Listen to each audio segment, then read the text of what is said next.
നടൻ ബാലയ്ക്കെതിരെ ഗുരുതര ആരോപണങ്ങളുമായി മുൻ ഭാര്യ എലിസബത്ത് ഉദയൻ അമൃത സുരേഷിന് പിന്നാലെ രംഗത്ത് വന്നിട്ടുണ്ട്. കഴിഞ്ഞ ദിവസമാണ് അമൃത സുരേഷ് തന്റെ മകൾക്കുള്ള LIC പോളിസി ഉൾപ്പെടെയുള്ള കാര്യങ്ങളിൽ വ്യാജ ഒപ്പിട്ടെന്നും കള്ളത്തരം കാണിച്ചെന്നും പറഞ്ഞുകൊണ്ട് രംഗത്തെത്തിയത്. സമൂഹ മാധ്യമങ്ങളിലൂടെയും പൊതുസമൂഹത്തിന് മുന്നിലും കോടതിയിലുമെല്ലാം തെറ്റു ചെയ്ത ബാലയ്ക്കെതിരെ അമൃത ശക്തമായി തന്നെ രംഗത്ത് വന്നിരുന്നു. ഇതിന് പിന്നാലെയാണ് എലിസബത്തും ബാലയ്ക്കെതിരെ ഇപ്പോൾ തുറന്നു പറഞ്ഞുകൊണ്ട് രംഗത്തെത്തിയിരിക്കുന്നത്.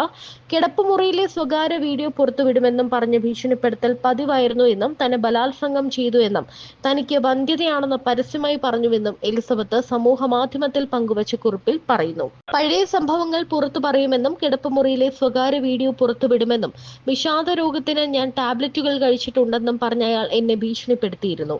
അയാൾ എന്നെ മാനസികമായി പീഡിപ്പിച്ചു, ബലാത്സംഗം ചെയ്തു. അയാൾ ഒരുപാട് പെൺകുട്ടികളെ വഞ്ചിച്ചിട്ടുണ്ട്. നിസ്സഹായതയും പേടിയും മൂലം എന്റെ കൈകൾ വിറയ്ക്കുന്നു. എനിക്ക് വന്ധ്യതയുണ്ടെന്ന് അയാൾ പരസ്യമായി വിളിച്ചു പറഞ്ഞു. ഞാൻ അയാൾക്ക് മരുന്ന് മാറിക്കൊടുത്തുവെന്ന് പറയുന്നു. ഞങ്ങൾ ഫേസ്ബുക്ക് വഴിയാണ് പരിചയപ്പെട്ടത്. എനിക്കൊപ്പം ഉണ്ടായിരുന്ന കാലത്ത് അയാൾ മറ്റു പെൺകുട്ടികൾക്ക് അയച്ച മെസ്സേജുകളും വോയിസ് ക്ലിപ്പുകളും എന്റെ കയ്യിൽ ഇപ്പോഴുമുണ്ട്. അയാൾ എങ്ങനെ വീണ്ടും കല്യാണം കഴിച്ചുവെന്ന് എനിക്കറിയില്ല. ആളുകളെ ക്ഷണിച്ചു വരുത്തി അയാൾ എന്നെ വിവാഹം ചെയ്തു. പോലീസിന്റെ മുന്നിൽ വെച്ചാണ് നടത്തിയത്.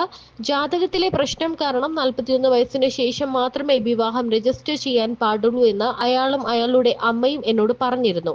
എന്നെയും എന്റെ കുടുംബത്തെയും അയാൾ മാനസികമായും ശാരീരികമായും പീഡിപ്പിക്കുകയാണ്. പഴയ അനുഭവങ്ങൾ ഉള്ളതുകൊണ്ട് അയാളെയും അയാളുടെ ഗുണ്ടകളെയും എനിക്ക് പേടിയാണ്. ഇനി ഇത് തുടർന്നാൽ അയാൾക്കെതിരെ ഞാൻ കേസ് കൊടുക്കുമെന്ന് എലിസബത്ത് കുറിച്ചു. കസ്തൂരി എന്ന പേരിൽ ബാലയുടെയും ഭാര്യ കോകിലയുടെയും അഭിമുഖത്തിന് താഴെ വന്ന കമന്റിന്റെ സ്ക്രീൻഷോട്ട് ചേർത്ത് അതിനു മറുപടിയായിട്ടാണ് എലിസബത്ത് കുറിപ്പ് പങ്കുവച്ചത്.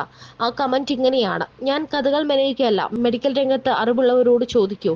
എലിസബത്ത് തന്റെ രോഗിയെ ലൈംഗികമായി വശീകരിക്കുകയായിരുന്നു. അവൾ ചെയ്തത് തീർത്തും തെറ്റാണ്. ബാല പരാതിപ്പെട്ടാൽ അവളുടെ മെഡിക്കൽ ലൈസൻസ് വരെ റദ്ദാക്കാം. രോഗികൾ ദുർബലരായ ആളുകളാണ്. അവരെ സാമ്പത്തികമായോ ലൈംഗികമായോ മുതലെടുക്കുന്നത് ശരിയല്ല.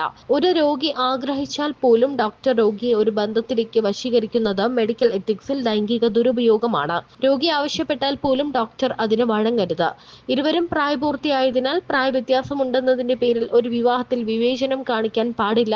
വ്യത്യസ്ത ജാതിയിലോ മതത്തിലോ ഉള്ള ഒരാളെ വിവാഹം കഴിക്കുന്നതിനെതിരെ വിവേചനം കാണിക്കുന്നത് പോലെ തന്നെയാണത്.